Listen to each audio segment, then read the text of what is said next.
Good night, everyone, and welcome to the Museum at FIT's Fashion Culture Series.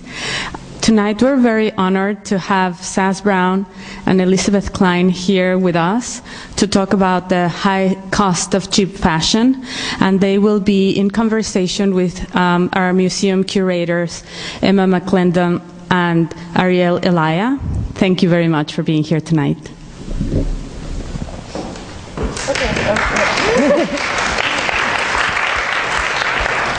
So, first of all, thank you again for coming, and thank you to our panelists for being here.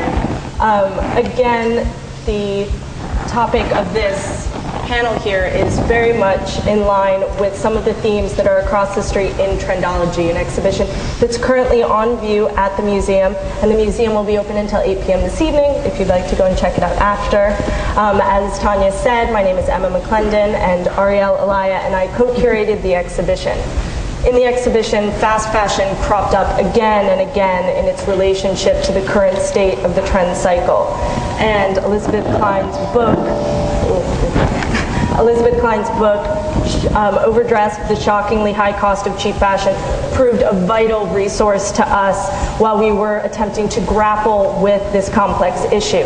So we are thrilled to have her here tonight. As many of you saw probably multiple times as you entered the space tonight, we were lucky enough to actually interview Elizabeth for the exhibition, and we're pleased to have her here again in conversation with Sass Brown. Sass is the acting assistant dean of the School of Art and Design here at FIT. She's also the author of 2 key books that relate to this topic. One is Eco-Fashion and the other is Refashioned. So we'll be touching on these this evening, hopefully in a very lively discussion. But to that end, I'll turn it over now to Elizabeth, who will speak about some of her projects. Okay. Thank you. First of all, I just want to start out by just saying thank you for coming out tonight, and I'm really excited to get to talk about the impact of fast fashion on the environment, the economy, and to get some feedback from you guys about which parts of the issue you think are most relevant in your own lives and your own research. So I'm just going to give you a little bit of an introduction for those of you who haven't read Overdressed. I just kind of want to introduce you to some of the concepts that I talk about in the book and lecture about. So, you know, it's a truism that we live in very good times as consumers. I just pulled some screenshots off of the H&M website and a couple other retailers' websites in preparation for giving this talk tonight. And you know, it's incredible. You can go to H&M and get this top for $9.95, or if you want to get a lightweight knit sweater, you can see in the lower corner there that they have knitwear on sale for $7.50. It's pretty amazing. And then I visited the Target website, which Target's not necessarily the most fashionable of the low-end retailers, but nonetheless, you can still buy on-trend products there for very impressively low prices. So right now, some of their spring options are buy one, get one 50% off. And then Forever 21, everybody's favorite fast fashion chain, they usually, they're oftentimes the price leaders. You can go there and you can go and get a pair of jeans on sale for $2 sometimes. But right now they have spring dresses on sale for $16, and sandals are going for $8.80. So indeed, it is a good time to be a fashion consumer. But as I talk about in the book, there are unintended consequences to our shopping habits. And we're going to go more in depth into what fast fashion is all about in the talk, so I'm just going to breeze through some of this and not give my full PowerPoint. But fast fashion, it's a retailing and supply chain model, which that is perhaps the boring part about it, but to me, I'm very fascinated in the economics and the supply chain dynamics that make fast fashion possible. How does something go from the runway or the streets onto the racks at a store in the matter of weeks or a month. It's an astonishing system, and one that I hope we can talk about more tonight. Fast fashion is also a production model. It has to do with the types of factories we use around the world and the types of materials used in the clothes that we buy today. And lastly, fast fashion is a consumer mindset. It depends on us thinking of clothing as disposable, and it depends on us thinking of fashion as impermanent, as something transient that is not going to stick around for very long. And you know what? Lastly, I'm just going to say that it depends greatly on unsustainable production and consumption, and I think that that is a great place for Sass to take over. Okay. Well, thank you. I'd like to thank the museum for inviting me back once again. I've been fortunate enough to have a few conversations on this stage hosted by the museum. And it's always a pleasure to be with Elizabeth, who I know very well. So let me just open up my PowerPoint. Here we go. I'm going to talk about the other side, in a way. I'm going to talk about who's doing some things right and who's doing some interesting things in the space. One of the quotes that actually came from the exhibit, Trendology, which this is part of, was from Jean-Paul Gaultier, that designers are the catalysts of their time.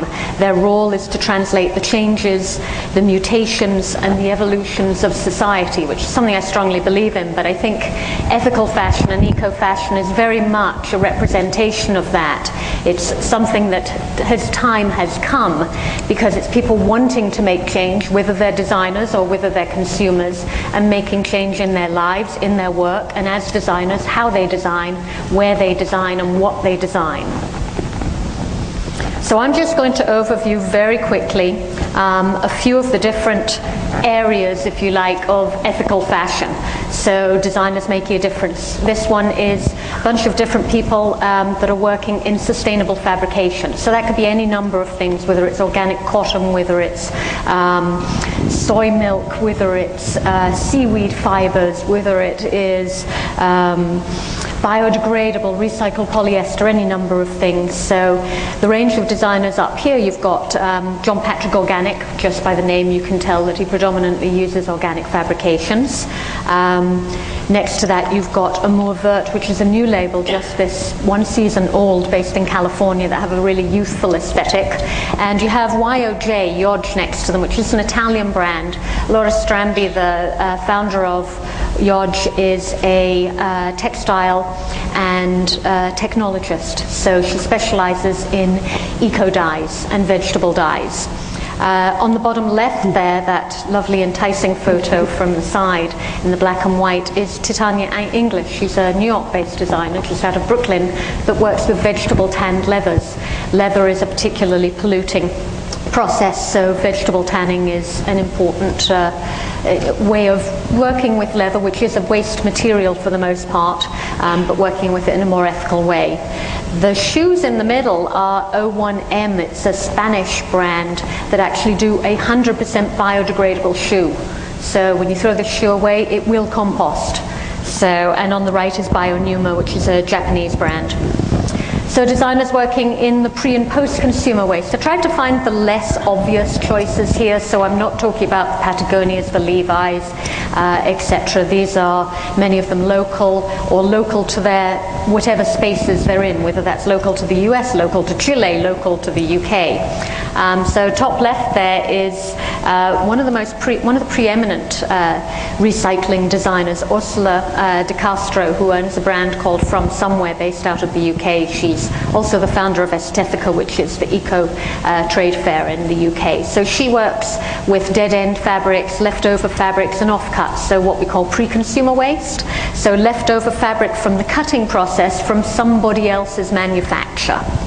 So she gets all of the waste fabric from Italian manufacturers who are producing for big brands. Next to that, you've got a really interesting designer out of the UK called Christopher Rabin, who works with military waste. So decommissioned parachutes, Virgin Airways hot air balloons, Tyvek covers for tanks, all sorts of a really beautiful, broad array of fabrics. And next to that is another British designer, Hetty Rose, who works with vintage kimonos to make a bespoke line of shoes. So I'm going to skip through some of these or I'll take way over my time. At the bottom on the left there is another US designer, Piece by Piece. And they work with textile swatches direct from the mills, so what we call headers in the industry, which are the swatches that the mills supply to the designers so that they can decide what fabric they're going to use for their collection. At the end of the season they're thrown away, so she works with those. And on the bottom right is Hoseware, which is a company that makes bags out of decommissioned firefighters' hoses. Like anything to do with the military or health and safety, things are decommissioned after a time. It's not that they're worn out and they're broken, it's just for safety reasons they have to replace them. So they make a whole line of bags out of these recycled firemen's hoses. So you've got the area of craftsmanship and slow design, and there's a host of designers in this area. So the top left you have Jantine Benpesky, who works with hand macrame, so everything is hand knotted. Her pieces are absolutely exquisite. You've got Alabama Channing next to her, one of the most important American designers in this space. This is from her main line. Every single stitch in Alabama Channing's collection is done by hand. Every single stitch. She does now have a factory line, but this isn't it. So you've got hand felters. The one on the top right there is a German designer, Beatrice Oettinger, who works with, when I say natural fabrics or natural materials, I mean really natural. She works with berries and flowers and bark and makes these exquisite creations. She makes bespoke wedding dresses out of flower petals. They're absolutely stunning. I can't think of anything you would more want to get married in, actually. If you're getting married. You've got Thuy Tien, the jeweler in the middle, who's also an American jeweler, works with vintage and recycled crystals and hand paints tiny portraits in the center. The area of fair trade and sustainable development. So there's a host of people here. I've spent a lot of time traveling, so many of these designers are from different areas of the world. Second on the left is an Italian brand called Cangari, which is based out of Calabria in Italy, and they work with an anti-mafia workshop. So mafia, obviously, in Calabria in particular, is a big issue. So these are women that work, that are able to remove themselves from the world of that the mafia oversee. And the bottom two on the left are both Chilean, working with traditional indigenous handloomers and dyers, so Voz and Zurita. And the one on the bottom right is a Cambodian brand who work with recycled artillery shells. So they're beaten down and made into jewelry and into bags. These are all designers making a difference in different ways. So you've got Maya, the big photo on the left, who really works with challenging what we consider luxury. She works with entirely recycled materials. You've got Urban Zen and Study New York, a New York-based label as well here, so a bunch of different companies. And local manufacturers. There's a big push at the moment, and I know that's part of our conversation, on bringing manufacture back to, whether it's the US, the UK, many number of cities around the world, and these are all local designers. And finally, some big brands that are making a difference. Marks & Spencer's is a high street chain in the UK, and this week they were just awarded, in fact, they're the first major company to be awarded the triple certification from the Carbon Trust on carbon, water, and waste reduction. They are now zero waste, carbon neutral company, which is incredibly impressive for a big brand chain. You've got other people challenging it in multiple different ways. Debenhams is the top right photo and the bottom left, who are using very non-traditional paraplegic models, models over in their 60s, 70s and 80s, who are challenging the photoshopping of the industry. So that's a lingerie ad of theirs on the top left, where they show what would traditionally be done to a model in a lingerie ad and how they are showing her without photoshopping. So these are just some of the many ways that there are, that designers are making a change. And this last slide is not designers, this is alternatives. Buying, trading, swapping, there are a lot of alternatives. Bib and Tuck, Rent the Runway, Byronesque, eBay, Threadflip, a bunch of different spaces that you can trade clothing for virtual currency in many cases. So they're just some of the many options. Great, well thank you.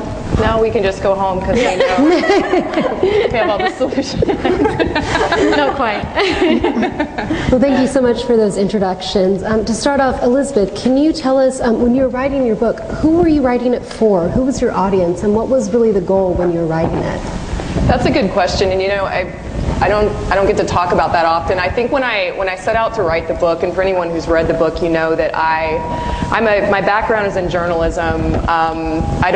I wasn't someone that was writing in the fashion space, and I just kept wanting to write the book for a typical American consumer, whoever that might be, and that's a very broad statement.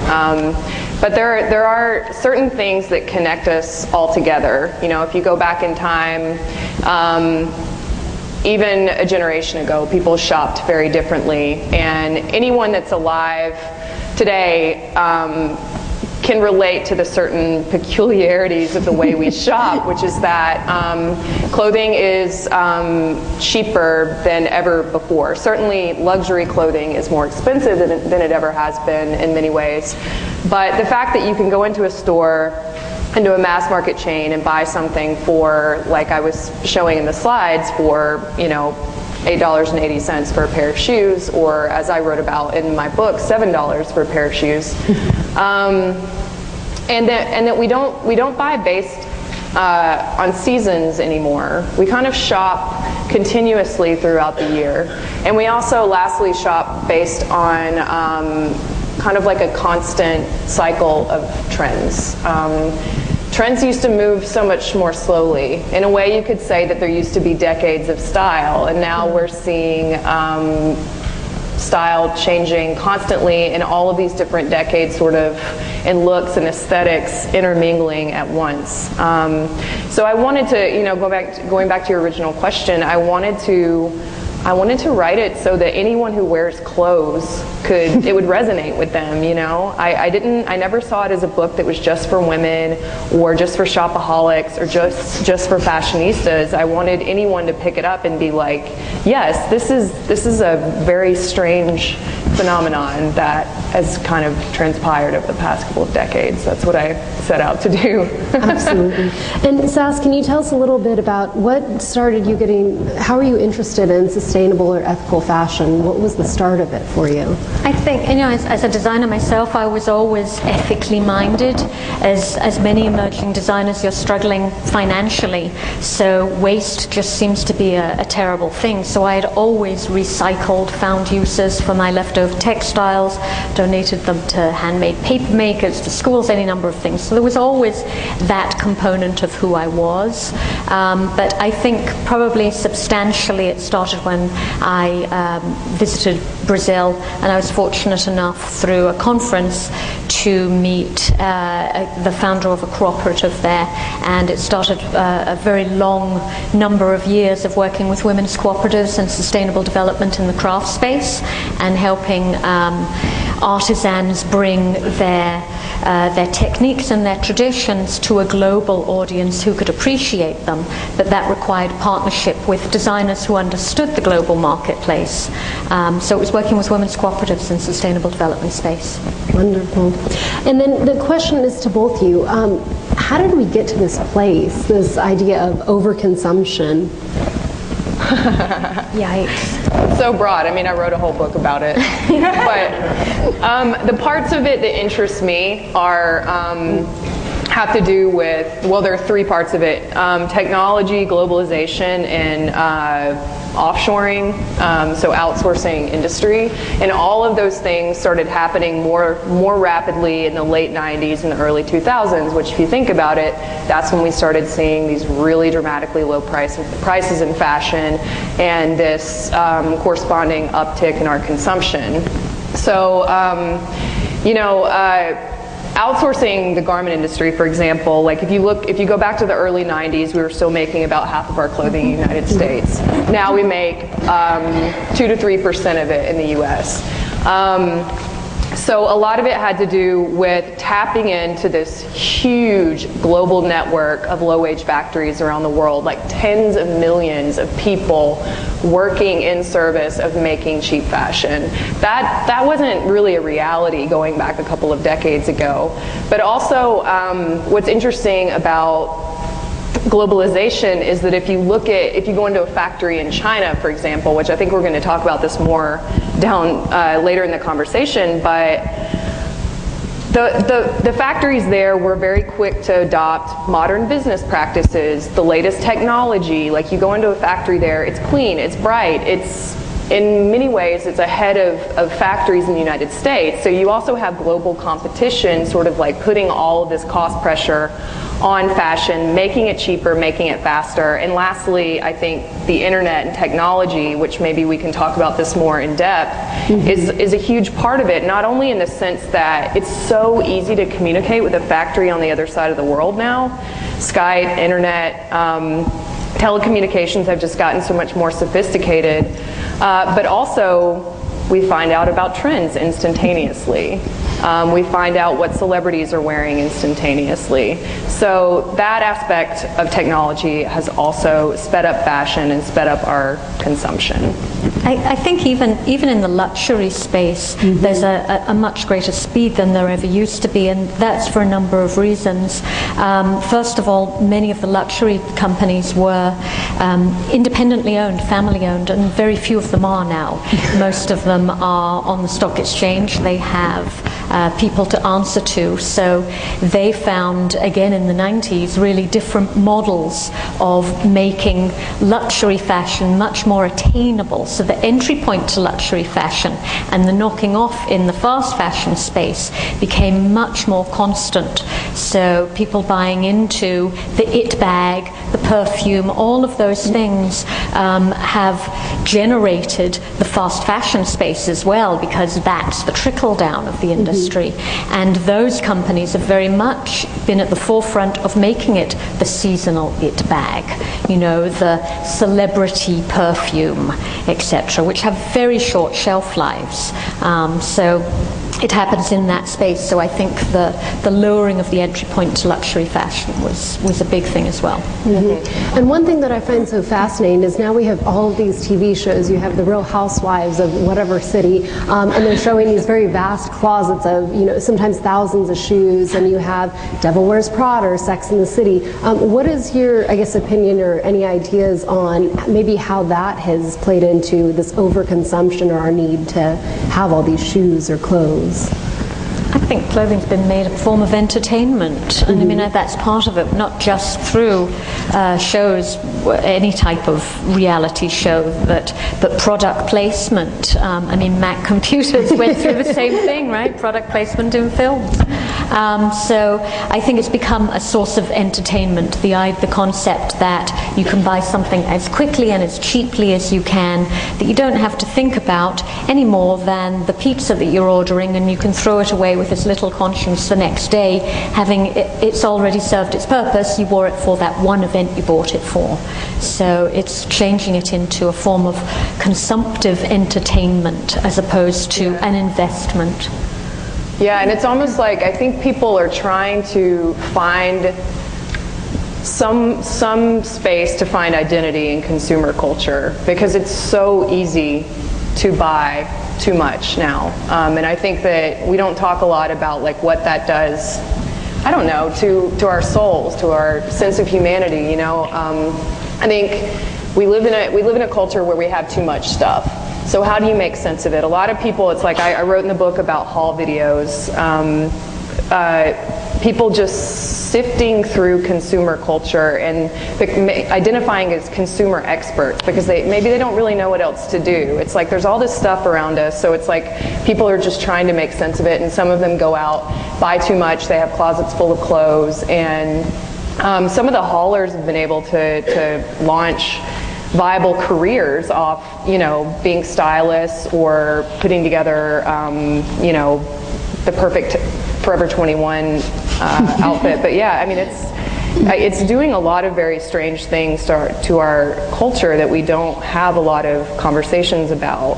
And I know a UK writer just came out with this book called Stuffication that's about how this statistic goes around a lot, but apparently, like in America, happiness plateaued in the 1960s. It just leveled off in the 1960s, and there are all these people starting to make connections between our increasing consumption and our decreasing happiness.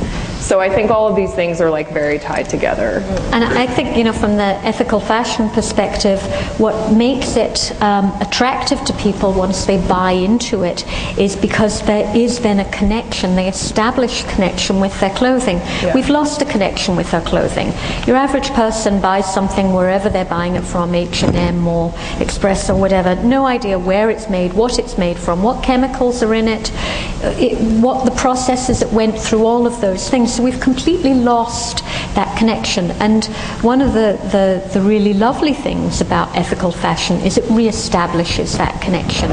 It's about who made it. It's about where it came from, the traditions that it's building from, or the processes it went through. I mean, there are designers who knit sweaters from sheep that they have, and you can look at the photo of the sheep that your sweater's knitted from, or follow the shepherd's blog, should you be so inclined, or read about the knitter, or all of these things. It's the establishment of that connection. And one of the things we talked about earlier was bragging rights, and there is bragging rights. Yes. I can tell you where every single thing that I'm wearing came from. Not everything, not who made it, but there's a story to it. So it's not as simple as great dress, what label is it? It's, well, actually, this artisan in this space did it, and it's made out of waste, and there's a whole story about it.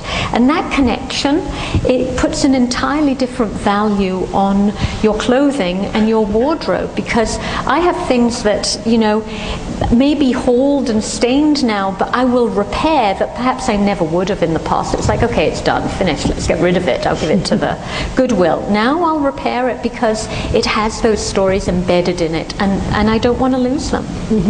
And Elizabeth, on that same subject, can you talk about the bragging rights in fast fashion that everybody kind of talks about, that they got it for $7, or it's from, I was just somewhere yesterday and they said, it's H&M.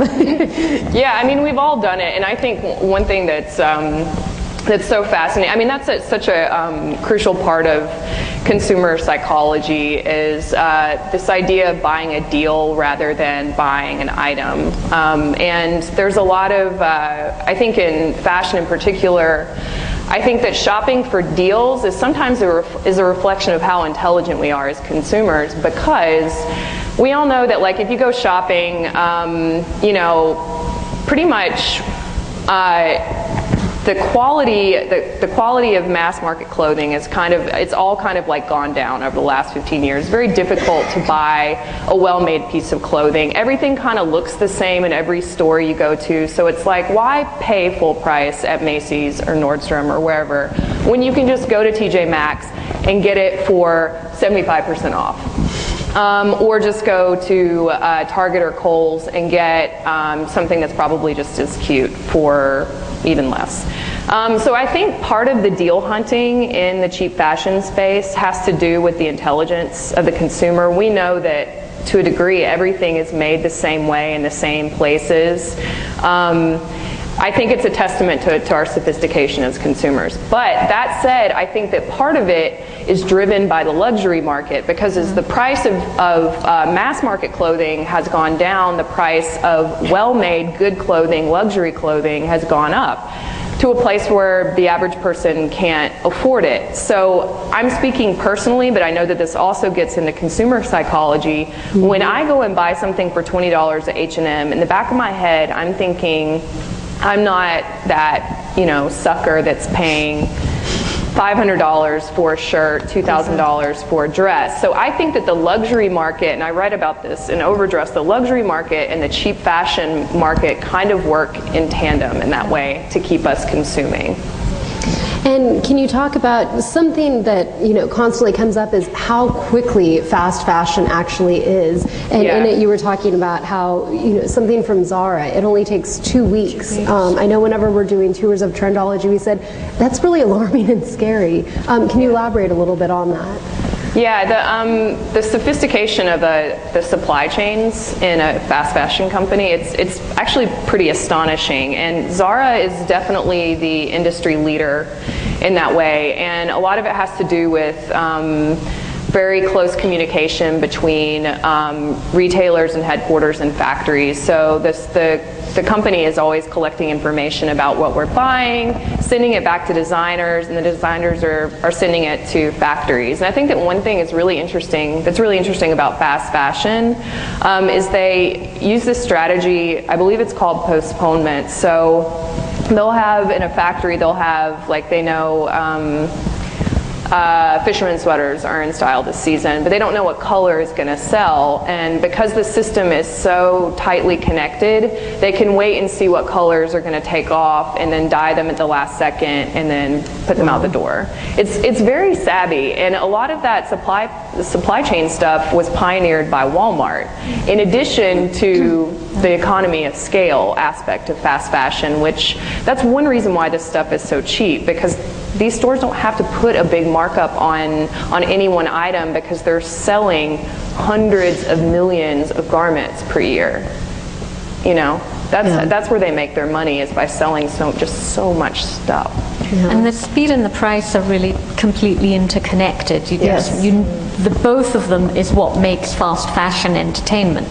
The fact that there's constantly new product in the store, that if you go back in just a few days' time, you're going to see things that weren't there yesterday, and the low buy-in is what allows you to purchase on a regular basis. So the two in tandem is really what's driven the market. Yeah, absolutely.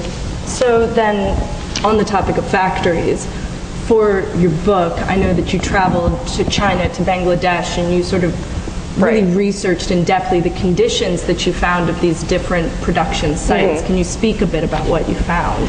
Well, I didn't go to China or Bangladesh planning to write about working conditions. I feel like that has been documented elsewhere exhaustively. I wanted to know about the business strategies deployed by these factories. So what were their other secrets? And in China, what I found was a level of sophistication that I didn't see anywhere else in the world. I've been to factories in the Dominican Republic, the U.S. of course, and in Europe, in Turkey and Bangladesh.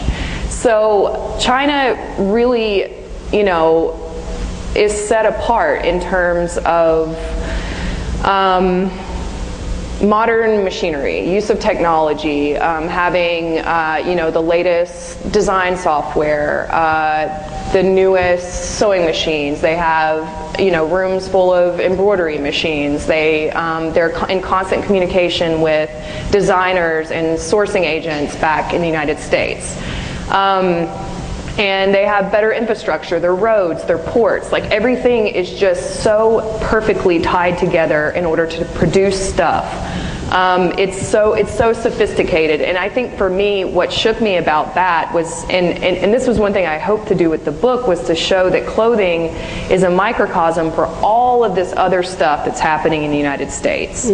Like, we're so far behind on an industrial level now. If you go to China, it freaked me out. it freaks me out. I think for me it's the scale of everything in China. Yes. I mean, the factories are just enormous. They're villages. It's the scale is mind-blowing. That's a really great point. And production cities that just spring up in 10 years. There was nothing there before, and all of a sudden it's one of the biggest producers. It really is mind-blowing. Yeah, and then Bangladesh is a counterpart, and I actually went to Dhaka, Bangladesh, like right after my trip to China. What's so what I took away from that trip was, at the time I was in China and Bangladesh in 2011, and what was happening was the price of labor was going up in China. You know, it was like the second generation of factory workers were starting to think, hey, maybe I'll go to college instead of working in a factory, or the demand for labor was higher than a lot of labor dynamics were changing, and people were asking for more money. So the price of labor was going up in China, and all these Western companies and even factory owners in China were saying, how are we going to keep making sandals for $8.80? How are we going to keep making, you know, this blouse for $9.95? And so they start looking for other place to produce, and they go to Bangladesh, because at the time, and it's still true, they had the lowest garment wages in the world. It was 24 cents an hour. And I think it's still 28 or 27 now. It's not much more. Yeah. And there are several other countries in that space. Right. It's scary. And then Bangladesh, by contrast to southern China, Bangladesh is a very poor developing country. The infrastructure is horrible. It takes 3 hours to get from one side of the capital to the other because there are just traffic jams all the time. So it's like you see the pressure of this vast international, this vast global industry convening on this tiny country, this tiny poor country. And I mean, it was clear to me at the time that it was just a recipe for disaster. And then, of course, as we all know, in April of last year, the factory collapse ended up killing 1,100 people there. Well, so then, given these atrocious accidents that we've heard about happening in Bangladesh sort of in the last couple of years, and given what you found in China, which for so long had been an outpost of these different kind of factory production, who then do you, in your opinion, who do you feel is capable of altering the conditions in, say, Bangladesh? You know, if you find this disparity between the two different places, who do you think is the one who should stand up and, you know? It's one of the hardest questions to answer, because I do think that there need to be so many players involved for anything to change there and for those changes to be permanent. I think that the Bangladesh Accord on Fire and Safety, which is an alliance between retailers who operate in Bangladesh and labor unions in Bangladesh, which is very important. I think that nothing's going to change if there's not a legitimate voice from the workers in Bangladesh. And they have to be involved in the process, but then the government also has to be supportive as well. And I'll say that honestly, consumers have an enormous power. Mm-hmm. In this stage, you know, where we are talking about a connected world, some of the major activistic groups, Labour Behind the Label, Clean Clothes Campaign, Greenpeace, who've been focusing more and more on the clothing industry, have had multiple campaigns that have brought major changes to brands. I mean, the Clean Clothes Campaign to stop sandblasting denim jeans as a means of deconstructing them and fading them was a war that was won. It got 40 brands, major brands, to sign an agreement that they would no longer sandblast jeans because it's been proven to be a cancer-causing process. And it happened in 10 months, and it happened because of consumer buy-in, because of Facebook, because of Twitter, because it's a connected world. You know, where everybody is able to post on the brand's website, to tweet what they're doing. And so that the consumer power is now enormous, and activistic groups like Greenpeace and Labor Behind the Label completely leverage that to promote the campaigns. So, and it's a very powerful means of making change. Absolutely. So I'm going to now kind of frog leap over the actual consumption of the garments and go from the factory to sort of what happens after we're done with these clothes, because obviously that's a huge issue that isn't necessarily always talked about. So first to Elizabeth, I'm going to take a quote from your book. We sort of have referred to it as kind of the goodwill myth. In your book you say, and I quote you, "While many Americans might like to imagine that there is some poor, underdressed African who wants our worn and tattered duds, the African used clothing market is very particular and is demanding higher quality and more fashion-forward styles." So, to that end, I'd like you to elaborate a bit on what you found when you looked at the other side after we're done with clothes, what happened to them. I have two stories about that. One, I was just talking to, I just met a woman who just moved here from South Africa the other day, and we started talking about the secondhand clothing markets in, I think it was in Johannesburg. And I was like, so who is it that's buying this? Is it like the equivalent of like a Brooklyn hipster picking through this stuff? And she said, like, to a certain degree that is a small percentage, but otherwise it would just, maybe be like, like a mom who just like doesn't care and just wants to go buy something for $2. But it's, I thought that was interesting, that, who we picture buying these things and needing these things is not very, the picture is a bit skewed. But yeah, so I talk about the clothing deficit myth and Overdressed, which is this idea that when we donate to charity that there are certainly people in the United States in need of clothing, but the issue is not one of supply, it's of distribution. There's so much used clothing in this country that I think at this point something like half of it ends up being sold overseas, and it continues its life on as used clothing, but it's sold in other countries where people are actually going to buy it. I don't know. This is something that you also know a lot about, Sass. If you want to speak to it. Sure. I mean, in terms of what happens to textiles, I mean, in the luxury end, you've got designers who burn their leftover textiles in their textile or their garments because they don't want them underpriced and put onto a market. So if they're out of season, they'd rather incinerate them than let them go underpriced. And then in terms of textiles in themselves and what happens to them, much of it ends up in landfill, which is an absolute sin, because 95% or more of textiles can actually be recycled in some way, shape or form. So whether it's designers, and I write about a lot of designers that work with either wasted materials from the production process, so leftover from factories or mills or weavers and so on, and then damaged and unwanted clothing at the end of the clothing's life, that they redesign them, recut them, reconfigure them. And there's a number of designers doing really great things and really interesting lines in that space. Inevitably many of them emerging designers. But then over and above that, you've got textiles can be used in insulation, car seat stuffing, wall insulation. They can be downcycled for factory use. There's a number of uses, and in fact, really they should never end up in landfill.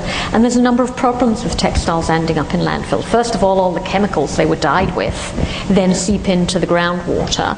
So many of which are chemicals that are banned in the countries where we're buying the clothes, but weren't illegal in the countries where the clothes are being produced. That's part of Greenpeace's campaign, the Detox Dirty Little Secrets campaign, that the number of carcinogens in the dyeing process that are on our body, and our skin is our single largest organ, and we clothe it from birth to death, and never does anybody really talked about what that does to our well-being. Yeah, so sort of on that topic with all the fabrics that claim to be eco-friendly. Can you talk about that? Which ones are actually sustainable then? Oh, it's a multi-layered conversation, really. It's quite complex. I mean, certainly there are pros and cons for everything. Nothing's perfect in this space. Organic cotton, of course, is way more preferable than mainstream cotton. But then you've still got issues of water use, or probably of carbon footprint if it's being shipped from other countries. So there's no right or wrong here. There's just different values and what's more important. One of the ones that's had a lot of bad press in the last few years is bamboo. It's always been slated as the sustainable fiber, and it is sustainable in many ways. It doesn't require fertilizing or pesticides to grow, generally speaking, so it doesn't have to be certified organic, but generally speaking they don't use them. It's a crop that doesn't deplete the soil, so you can continuously grow it without diminishing soil nutrients. But the process then to take the bamboo and make it into a fiber can be very chemical laden and very carbon heavy. So there are layers to this conversation, and I think that's part of the challenge with ethical fashion. It's not a simple conversation. It's not, this is good, that is bad. There are all of these layers of decisions and choices.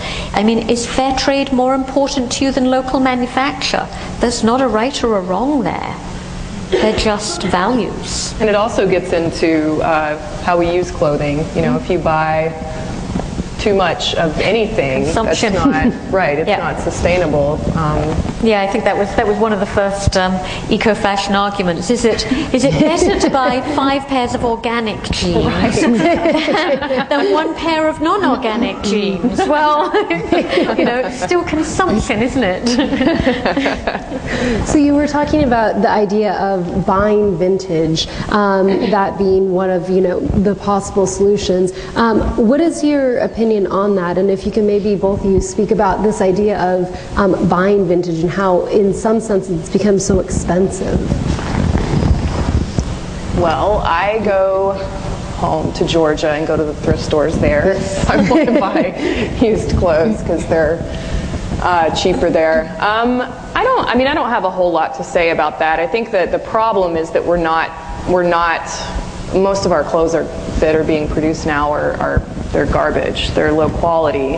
So that's one reason. That's one aspect of why the vintage market is so overheated, because a lot of what's being created today might not won't be around to be able to be categorized as vintage. I think to speak to what you said before about sophisticated customers or consumers as well, I mean, in an urban setting like New York or London or Milan, for example, you have a much more sophisticated consumer, so you have a much more tightly edited vintage scene than you would in Georgia, perhaps, or any number of places.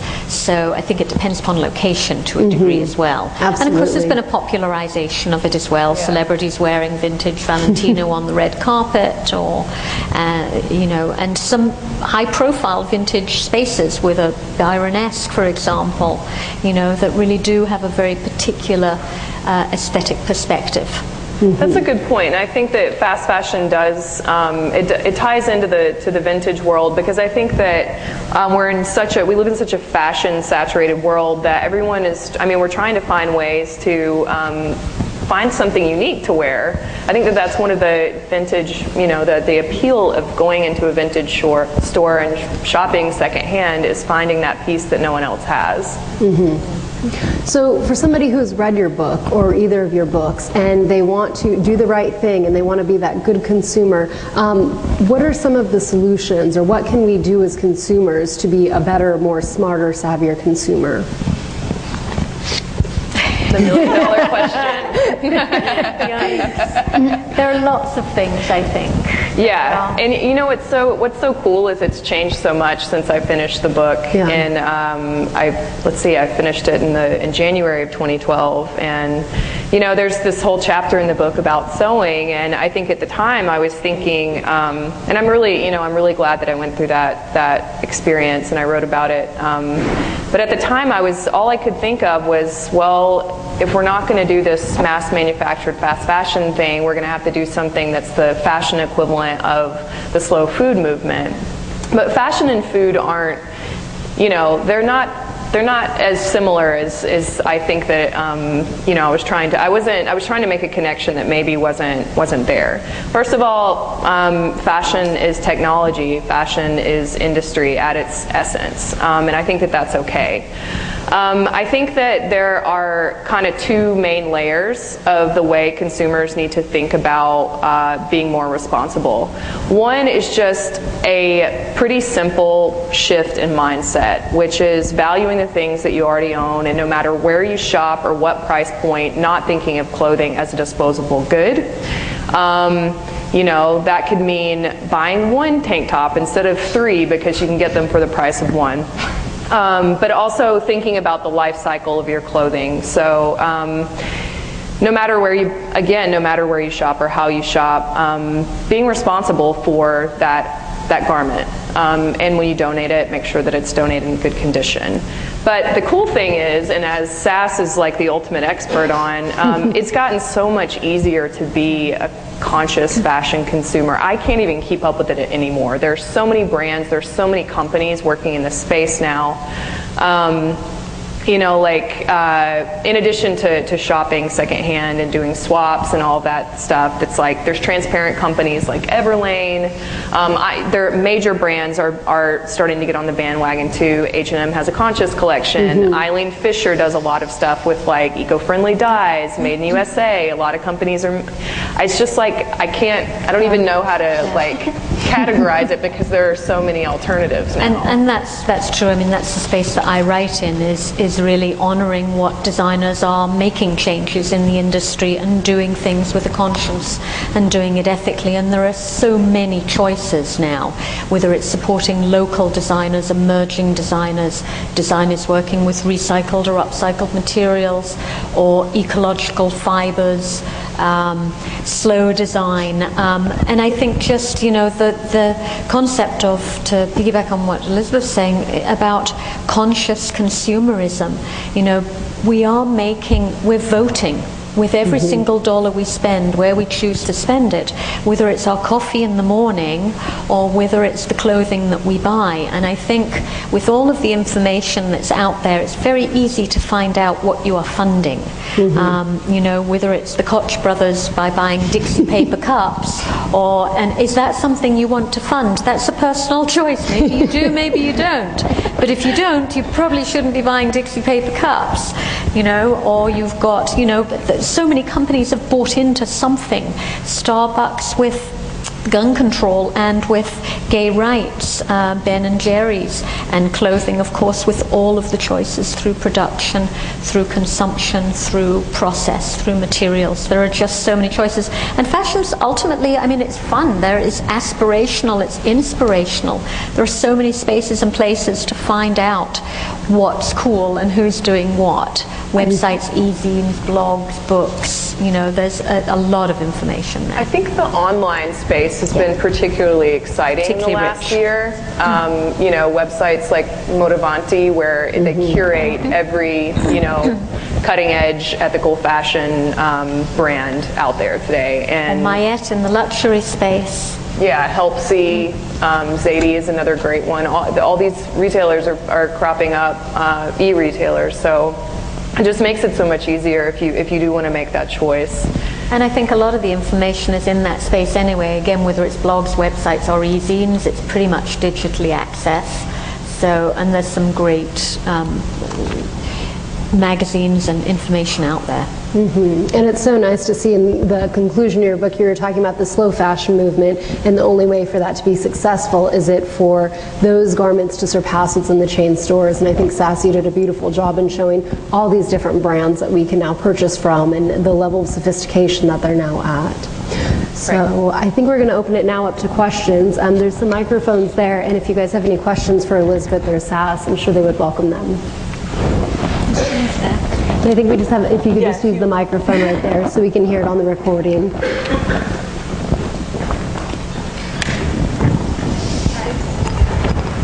I think you just have to turn it on in the back.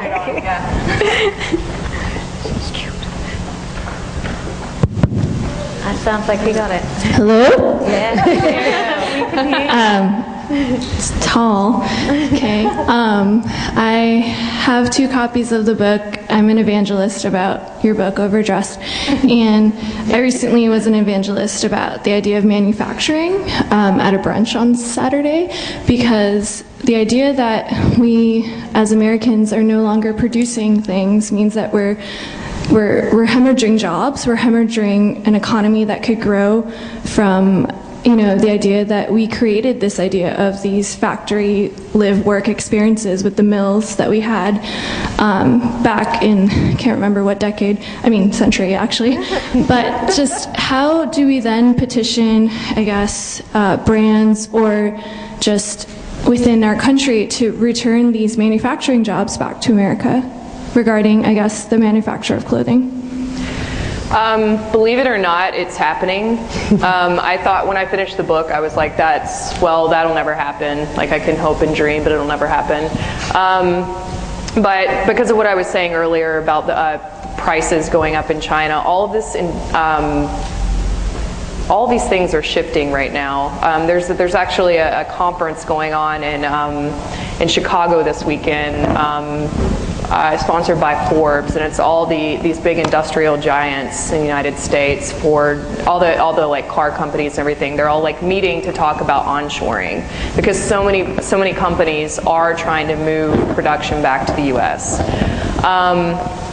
And it's also happening in the fashion space, and it's happening, we actually didn't get to this. It's happening in a big way in New York City right now. I had 2 brands, I think, on one of the previous slides, Manufacture New York and the Brooklyn Accelerator, who were both about bringing back production, supporting emerging designers, and setting up local factory spaces. Well, the Center for Urban Future released information about this today, and also just the fact that there are manufacturing jobs returning to New York. And I think what's interesting too about these companies is that for a long time, made in the U.S. products was marketed as a luxury good, but now people are trying to sort of redesign the model so it's accessible to a broader consumer. Because a lot of the designers who are interested in manufacturing in New York, they want to do it because they want control over their product. They want to support the local economy, and they're small. They don't have any interest in being the next, H&M or whatever. They want to keep their company tight control over their company and what they do.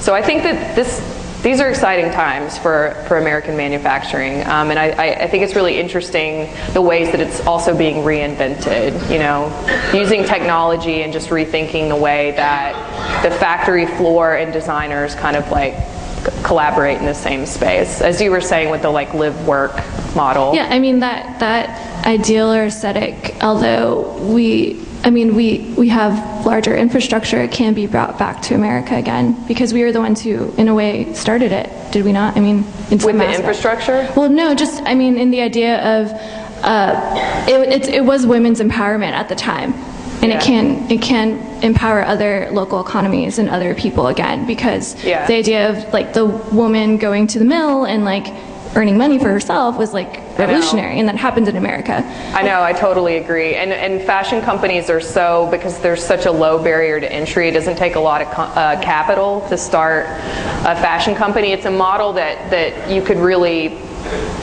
you could do it in Dayton, Ohio if you wanted to, open like a made in Ohio fashion company. It's totally possible, and it is happening. I think there are a couple of key things, though, to add to that. One is the consumer has to be prepared to buy in, because manufacturing in the US is clearly more expensive than whether it's China or Bangladesh or any number of locations, so the consumer has to be prepared to pay for that. So it does require that. And there is issues with reshoring and training people, because those skill sets have been lost. You can't just pull on a workforce that have those ready-made skills. So part of reshoring is retraining. Mm-hmm. And that's one of the things that they're working with at the Brooklyn Accelerator, at retraining a new generation of seamstresses and tailors and so on. And I think we have a question over here. First of all, thank you both for being here. There's so many exciting things happening at the level of producing results, as we see with some of these incredible designers, these sustainable alternatives. And there's also really exciting action happening at the level of policy and systems and government level. But the question that comes up for me, and this is something that both of you touched upon, was really the level of mindset and what one could say social values.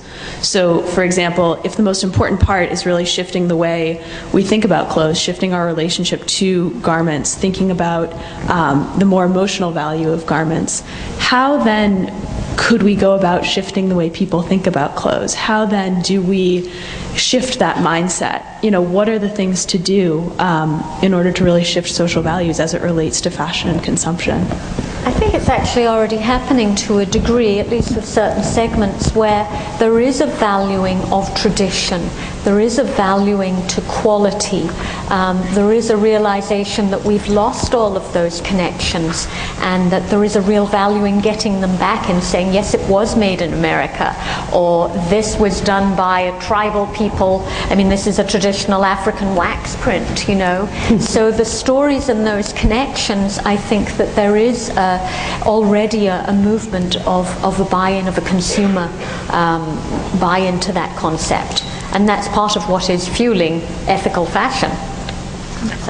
Yeah, I wonder if it is how organic it is and how much it needs to be led by you know, really great marketing of all, you know, alternative brands. I can't really answer that, but you know, I do think that we are at the beginning of a backlash, or the pendulum swinging in the other direction. I think that as a culture, as a nation, we got as far as we possibly could away from self-sufficiency and knowing about the products that we use in our everyday lives. And slowly, we're trying to reverse that. I think it started with food. And that movement has just like, you know, it's just like blossomed incredibly. It's so many people, you know, in New York and really all over the country are so connected with the food movement. And fashion, it's more difficult. It's a globalized industry. It's spread out all over the world now. And it's harder to be connected to something that's made, you know, one part of it's made in India, one part of it is made in China. I think that's part of our challenge. I mean, the fashion industry, the supply chain is way more complicated than the food supply chain ever was, because food is grown, it's shipped, and it's bought. But every single component for where the fiber comes from, or the minerals, or the dye processes, the finishing, the weaving, the knitting, the cutting, the sewing, the shipping, all of those things are shipped around the globe. I mean, a t-shirt can go multiple times around the globe just to find the cheapest labor force for that particular process. So it's a much messier industry to untangle and simplify, but it is beginning. So unfortunately, I think that's all the time we have, but Elizabeth and Sass will be here for a book signing on stage. We have their books available upstairs for purchase, so feel free to come up and get your book signed, and if you have any other questions. But thank you. Thank you. Thank you again.